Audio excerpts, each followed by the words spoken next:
আজকে আমরা শিখব টেন্স। কারণ ইংরেজি শিখতে গেলে টেন্স জানা খুবই জরুরি। টেন্সকে অনেকেই ভয় পায়, কারণ তারা ভাবে টেন্স খুব কঠিন। টেন্সকে ভয় পাওয়ার কোনো কারণ নেই, খুব সহজে টেন্স শেখা যায়। আমি চেষ্টা করব ছোট ছোট উদাহরণের মাধ্যমে আপনাকে টেন্স শেখাতে, যাতে আপনি খুব সহজেই টেন্স বুঝতে বা শিখতে পারেন। ইংরেজিতে কথা বলতে গেলে টেন্স আপনাকে শিখতেই হবে, আর টেন্স জানলে খুব সহজেই আপনি ইংরেজিতে কথা বলতে পারবেন। টেন্স কাকে বলে? টেন্স মানে হলো সময় বা কাল। কোনো ভার্বের কাজ যে সময়ে সম্পন্ন হয় সেই সময়কেই ইংরেজিতে টেন্স বলে। সময় বা কালকে আমরা 3 ভাগে ভাগ করে থাকি: বর্তমান, অতীত এবং ভবিষ্যৎ। কাজ বিভিন্ন সময়ে হতে পারে, যেমন কোনো কাজ যদি এখন বা বর্তমান কালে হয় তখন তাকে বলা হয় প্রেজেন্ট টেন্স। আবার আগে বা অতীতে কোনো কাজ হয়ে থাকতে পারে বোঝালে পাস্ট টেন্স হয়, আর ভবিষ্যতে কোনো কাজ হবে বোঝালে হয় ফিউচার টেন্স। একটি উদাহরণ দিলে আরও সহজ হয়ে যাবে: টুডে, ইয়েস্টারডে অ্যান্ড টুমরো। আজ, কাল এবং আগামীকাল। টেন্সের প্রকারভেদ। ইংরেজি গ্রামার অনুযায়ী টেন্সকে 3 ভাগে ভাগ করা হয়: প্রেজেন্ট টেন্স, বর্তমানকাল, পাস্ট টেন্স, অতীতকাল, ফিউচার টেন্স, ভবিষ্যৎকাল। প্রতি টেন্সকে আবার 4 ভাগে ভাগ করা হয়: indefinite tense, continuous tense, perfect tense, perfect continuous tense. তাহলে আপনারা শিখলেন টেন্স কাকে বলে ও তার প্রকারভেদ। এবার চলুন আলোচনা করা যাক প্রেজেন্ট টেন্স ও তার প্রকারভেদ নিয়ে। প্রেজেন্ট টেন্স কাকে বলে? কোনো কাজ বর্তমানে সংঘটিত হয় বুঝালে তার কালকে প্রেজেন্ট টেন্স বলে। খুব সহজ করে বলতে গেলে বর্তমান সময়ে আমরা যে কাজ করে থাকি তাকে প্রেজেন্ট টেন্স বলে। ইংরেজি গ্রামার অনুযায়ী প্রেজেন্ট টেন্সকে 4 ভাগে ভাগ করা হয়: present indefinite tense, present continuous tense, present perfect tense, present perfect continuous tense. Tense শেখার আগে আপনাকে জানতে হবে পার্সন সম্পর্কে, যেমন first person I we, second person you your, third person he she it and all the name. Present indefinite tense. Present indefinite tense কাকে বলে? কোনো কাজ বর্তমানে হয় বোঝালে প্রেজেন্ট ইনডিফিনাইট টেন্স হয়। এছাড়াও চিরসত্য ঘটনা, নিকট ভবিষ্যৎ, অভ্যাস প্রকৃতি বোঝাতেও প্রেজেন্ট ইনডিফিনাইট টেন্স হয়। ফর এক্সাম্পল, আমি যাই, আই গো। তুমি যাও, ইউ গো। সে যায়, হি গোজ। আবার আমি করি, আই ডু। তুমি করো, ইউ ডু। সে করে, হি ডাজ। আমরা পড়ি, উই রিড। তোমরা পড়ো, ইউ রিড। তারা পড়ে, দে রিড। আমরা খাই, উই ইট। তোমরা খাও, ইউ ইট। তারা খায়, দে ইট। এখানে একটা পরিবর্তন আছে, সেটা হলো সে যায়, হি গোজ। সে করে, হি ডাজ। এখানে ভার্ব গো বা ডু না হয়ে হলো গোজ এবং ডাজ, কারণ সাবজেক্ট হি হলো থার্ড পার্সন সিঙ্গুলার নাম্বার। তাই ইংরেজি গ্রামারের নিয়ম অনুসারে মূল ভার্বের শেষে এস, ইএস বা আইএসকে যোগ করতে হবে। আবার তারা পড়ে, দে রিড। তারা খায়, দে ইট। এখানে দে হলো থার্ড পার্সন, কিন্তু সেটা প্লুরাল নাম্বার, তাই ভার্বের শেষে এস, ইএস বা আইএসকে যোগ করতে হলো না। এখানে আপনাকে মনে রাখতে হবে যে প্রেজেন্ট ইনডিফিনাইট টেন্সে সবসময় মূল ভার্বের প্রেজেন্ট ফর্ম ব্যবহৃত হয়। তবে সাবজেক্ট বা কর্তা যদি থার্ড পার্সন সিঙ্গুলার নাম্বার হয় তাহলে মূল ভার্বের শেষে এস, ইএস বা আইএসকে যোগ করতে হয়। আর কর্তা যদি থার্ড পার্সন প্লুরাল নাম্বার হয় তাহলে মূল ভার্বের শেষে এস, ইএস বা আইএসকে যোগ করা যাবে না। Sentence structure: subject plus verb plus object. তারা মিষ্টি ভালোবাসে, দে লাইক সুইটস। এখানে দে হলো সাবজেক্ট, লাইক হলো ভার্ব, সুইটস হলো অবজেক্ট। আবার সে প্রতিদিন স্কুলে যায়, he goes to school everyday. এখানে হি হলো সাবজেক্ট, কিন্তু থার্ড পার্সন সিঙ্গুলার নাম্বার, তাই গো ভার্বের শেষে ইএস যোগ করা হয়েছে। সে প্রতিদিন স্কুলে যায়, এটি একটি নিয়মিত অভ্যাস।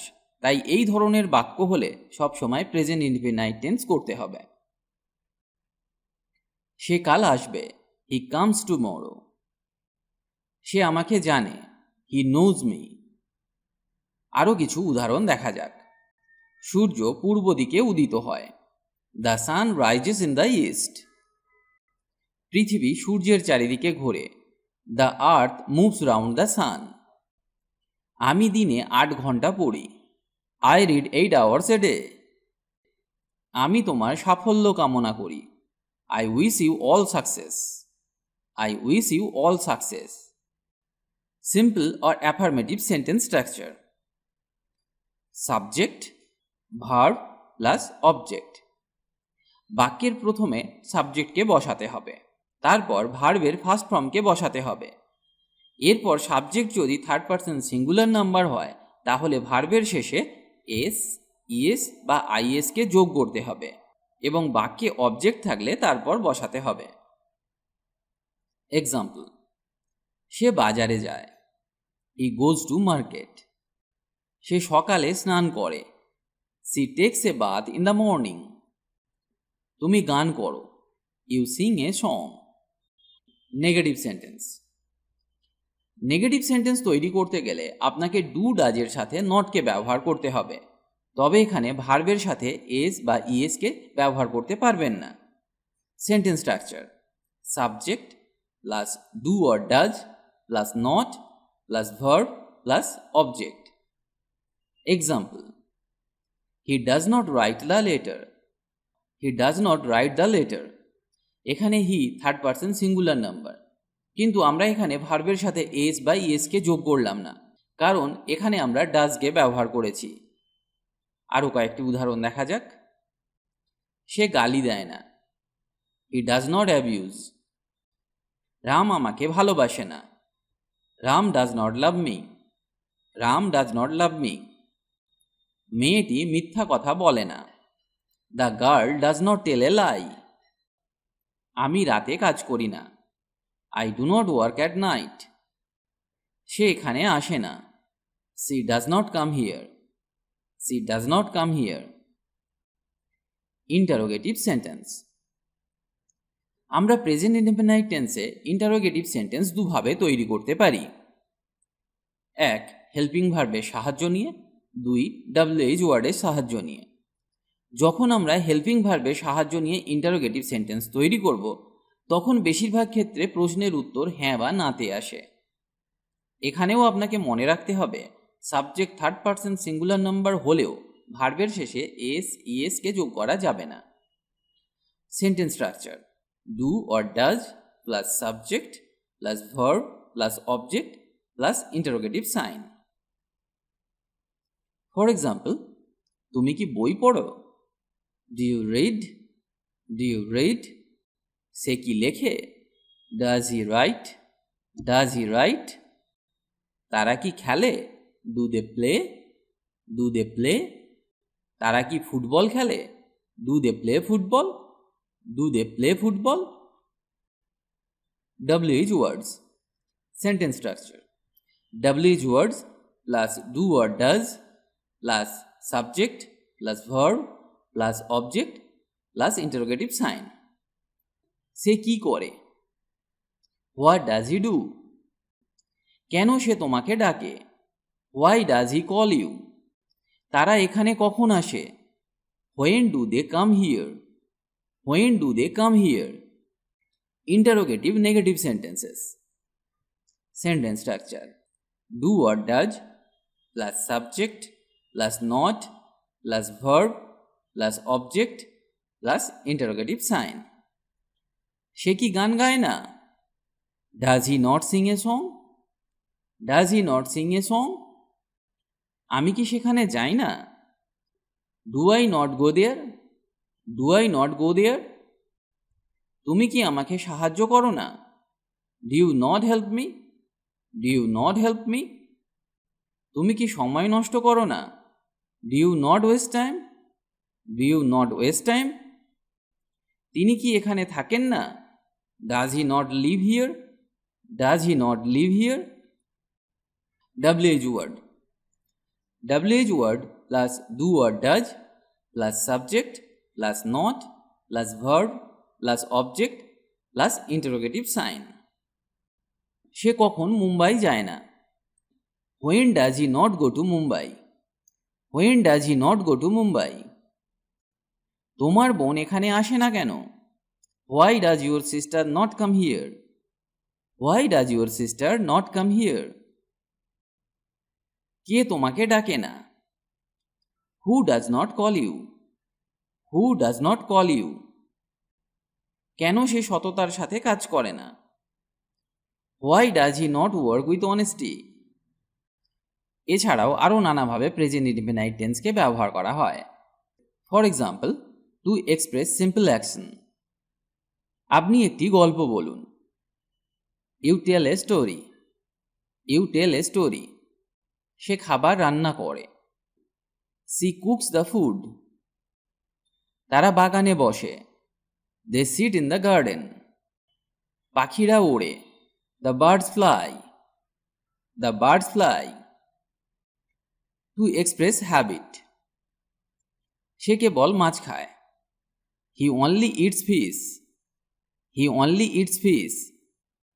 সে সকাল 10টায় স্কুলে যায়। He goes to school at 10 AM।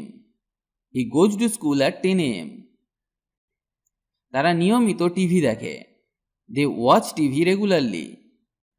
সকাল 9টায় ব্যাংক খোলে। Bank opens at 9 AM। Bank opens at 9 AM।